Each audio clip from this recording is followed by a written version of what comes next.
Près de 30 ans de voyage, 120 000 km parcourus, 40 pays visités et 3 continents explorés.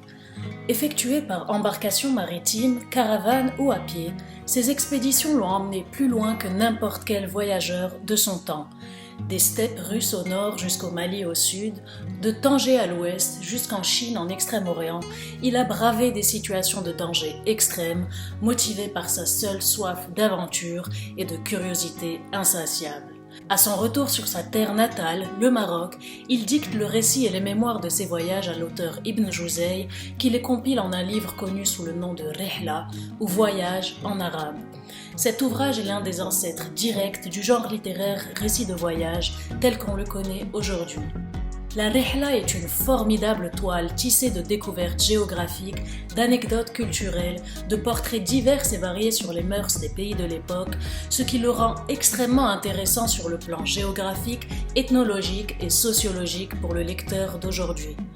Ibn Battuta, c'est un immense explorateur et voyageur marocain qui nous a légué un panorama exceptionnel du monde musulman du XIVe siècle.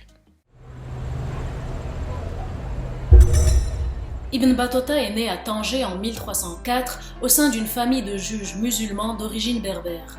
Durant sa jeunesse, il étudie la science du droit islamique. C'était quelqu'un de très attaché à sa religion. Il dira d'ailleurs qu'au cours de ses voyages, il lui est arrivé de réciter le Coran dans sa totalité 2 fois par jour.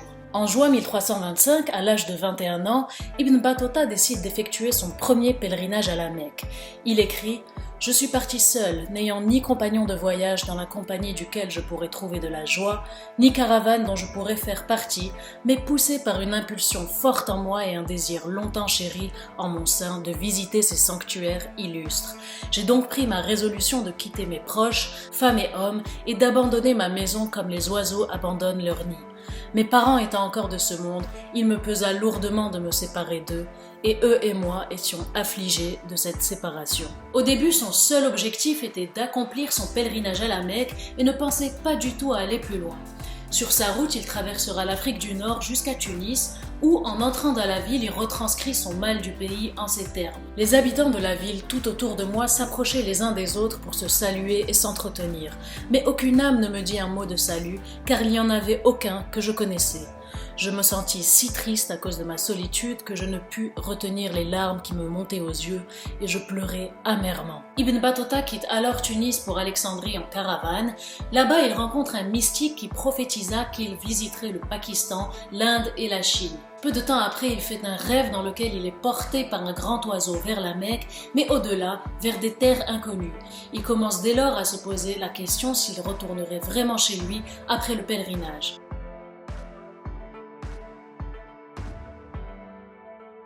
D'Alexandrie, il se rendit au Caire et de là traversa la Palestine et la Syrie vers la Mecque.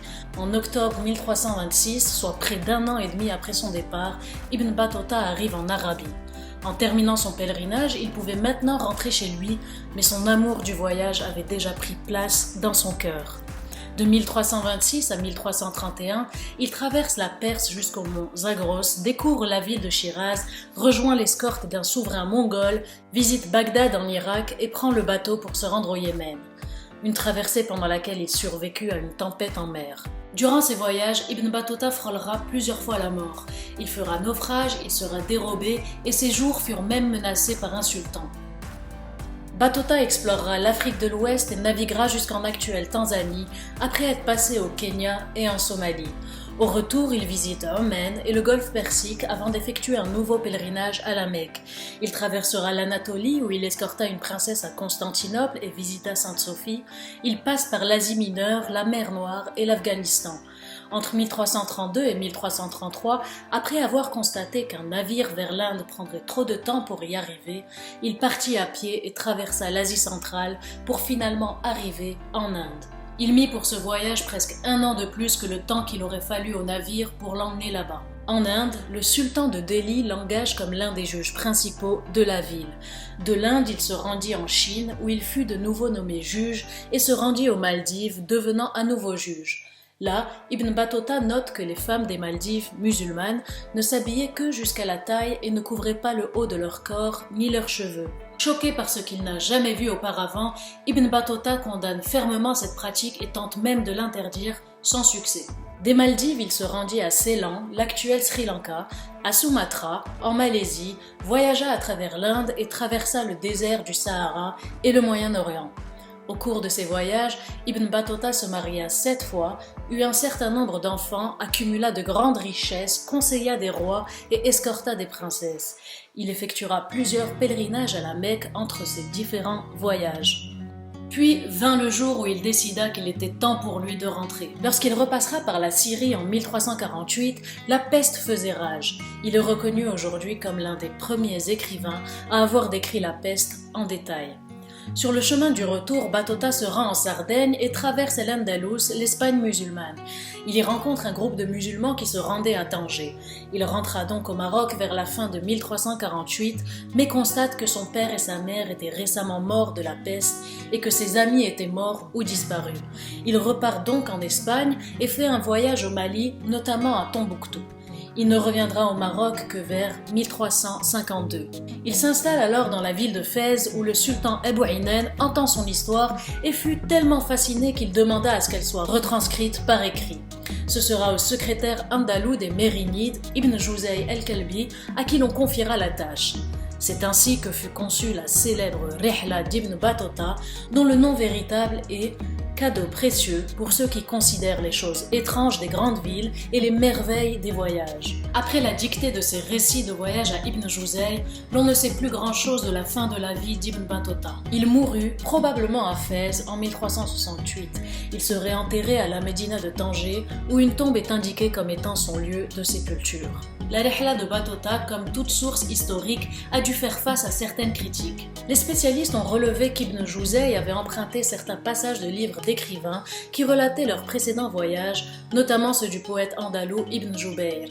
On suppose que le scribe voulait enrichir et approfondir les descriptions, Ibn Battuta n'ayant tenu aucun journal de voyage durant ses 30 ans et se fiait entièrement à sa mémoire pour raconter ses récits.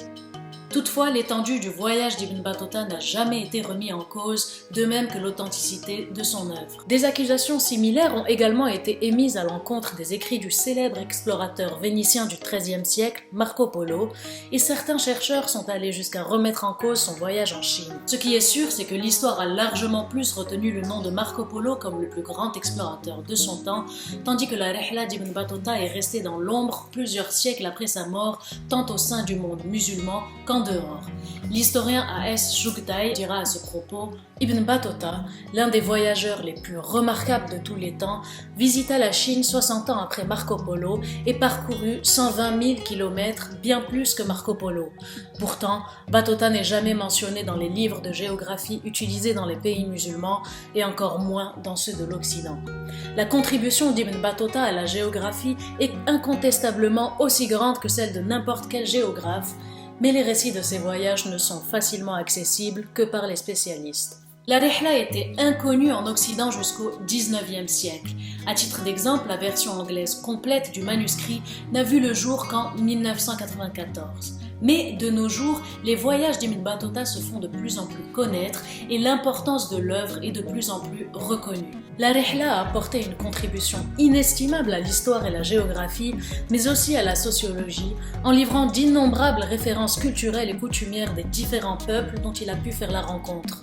En parcourant la totalité des pays islamiques de son temps, Ibn Battuta voulait, à travers ses voyages, apporter la preuve que la communauté islamique existe et qu'à travers sa pratique religieuse et sociale, à travers sa solidarité et malgré ses divisions apparentes, elle reste une et indivisible. Aujourd'hui, la Rihla est considérée comme un classique et une œuvre majeure du voyage médiéval.